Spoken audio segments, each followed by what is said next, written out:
Bonjour à toutes et à tous, bienvenue sur les présentations de Nico. Aujourd'hui, je vous présente un T-Roc restylé, un millésime 2023, version 1,5 litre TSI, 150 chevaux, DSG7 dans une finition Airline.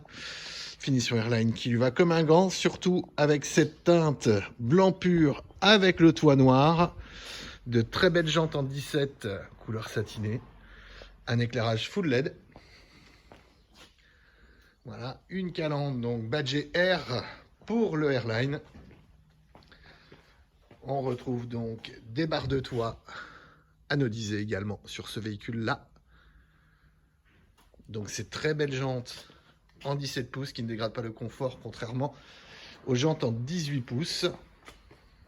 On a un éclairage à LED à l'avant et à l'arrière également. Donc la finition Airline, c'est les boucliers avant, c'est également le bouclier arrière avec deux fausses doubles sorties d'échappement. Et le bas de porte des portes conducteurs et passagers qui est peint couleur carrosserie également. Le véhicule possède un système de double plancher pour le coffre. Donc là, nous sommes au maxi de coffre, mais ce double plancher peut finir par faire un plancher plat, vous voyez, comme ceci, avec les banquettes 1/3 2 tiers et bien entendu la trappe à ski. À l'arrière, 4 places et demie comme toujours, donc avec une place du milieu qui est dédiée aux enfants bien entendu. Des prises USB-C au niveau de l'arrière pour les smartphones et les tablettes des enfants. Un système d'accès de démarrage sans clé, il suffit d'appuyer ici pour fermer le véhicule. Les rétros se replient, ils sont à jour à la fermeture. Et simplement en passant la main dans la porte, le véhicule s'ouvre. Les deux sièges sont réglables en hauteur. L'intérieur spécifique Airline avec un alliage tissu Alcantara badgé R. Donc la boîte automatique 7 rapports. La nouvelle planche de bord. Donc sur cette version phase 2, donc avec un écran tactile. Une ventilation, la clim auto qui est également tactile. Frein de stationnement électrique bien entendu. Donc non seulement le toit est noir, mais comme vous avez pu le remarquer, les rétros sont noirs également. On est vraiment sur du biton sur ce modèle-ci. La boîte est donc la DSG7, donc boîte 7 vitesses séquentielle avec les palettes au volant. Les 4 vitres sont électriques, les rétroviseurs sont électriques, dégivrants et rabattables. Le véhicule possède le Digital Cockpit, donc le système de démarrage sans clé par ici. Hop. Tac. Il n'est pas content parce que la porte est ouverte. Donc on retrouve l'assistant feu de route, donc les pleins phares qui se gèrent automatiquement. Un régulateur et un limiteur de vitesse avec le régulateur de vitesse qui est adaptatif. Un système de maintien dans la voie également. Ainsi que le front assist pour le freinage d'urgence. Vous voyez, vous les retrouvez ici, toutes les aides à la conduite. Tac, les réglages d'aide à la conduite que l'on retrouve ici. Front assist, line assist. Donc le side assist qui, dans les rétros, va vous montrer les véhicules qui sont dans votre angle mort. Détecteur de fatigue également. Donc notre frein de stationnement électrique avec l'assistant démarrage en côte. Boîte de vitesse 7 rapports, donc avec une grille tout à fait classique.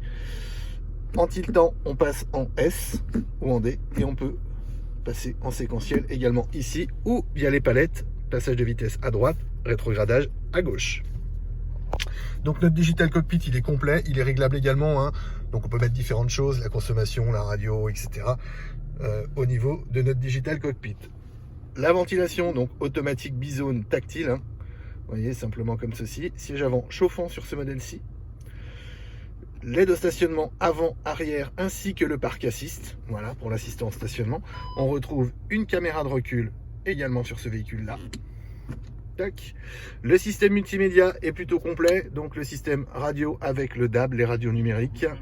Bien entendu, le système multimédia USB, donc avec des micros USB, le streaming audio de votre smartphone. Également l'Apple CarPlay, l'Android Auto pour projeter le GPS sur le smartphone, puisque la navigation n'est pas de série. Vous pouvez l'ajouter si vous le souhaitez, c'est-à-dire que ça s'ajoute en boutique. Néanmoins, maintenant, avec tous les systèmes qu'on a sur les smartphones, on a des GPS tout le temps à jour, qui sont communautaires, avec éventuellement quelques radars, ce qui n'est pas désagréable. Voilà, le volant est aussi un volant R avec une jante un petit peu plus grosse. Vous voyez, on est sur un volant sport. Les touches du volant sont un peu particulières. Elles sont tactiles en fait. Hein, vous voyez, on peut activer ici le volant chauffant. Voilà, puissance 1, arrêt du volant chauffant. La commande vocale du système, bien entendu, également. Enfin bref, vous l'avez compris, ce véhicule en termes de dotation est plutôt complet. Seul lui manquerait éventuellement le toit panoramique ou le GPS de série, qui n'est plus un argument aujourd'hui avec les systèmes qu'on a sur nos smartphones. Voilà. Donc la finition, elle a beaucoup évolué, je trouve, en phase 2. Voilà. On retrouve cette nouvelle ventilation qui change un petit peu les petits ronds que l'on tournait, qu'on voyait chez Volkswagen depuis 20 ans. Les contreportes, ça a évolué quand même. On a des accoudoirs ici avec des surpiqûres où c'est moussé. C'est plutôt pas mal. Le tableau de bord est moussé également. Sur l'ancien T-Roc, c'est la critique que je pouvais faire. C'était la finition intérieure que je trouvais un petit peu juste par rapport au prix demandé sur le véhicule. Là, en l'occurrence, je trouve que c'est plutôt bien. Voilà. Écoutez, j'espère que cette vidéo vous a plu. Pour toutes les informations sur ce véhicule, vous pouvez jeter un coup d'œil sur le site automobile avec un s-villet.com. N'hésitez pas à laisser un pouce bleu sur la vidéo, vos commentaires. Et si vous avez quelques questions que ce soit, vous pouvez me les poser également. Je vous dis à très bientôt. Merci, au revoir.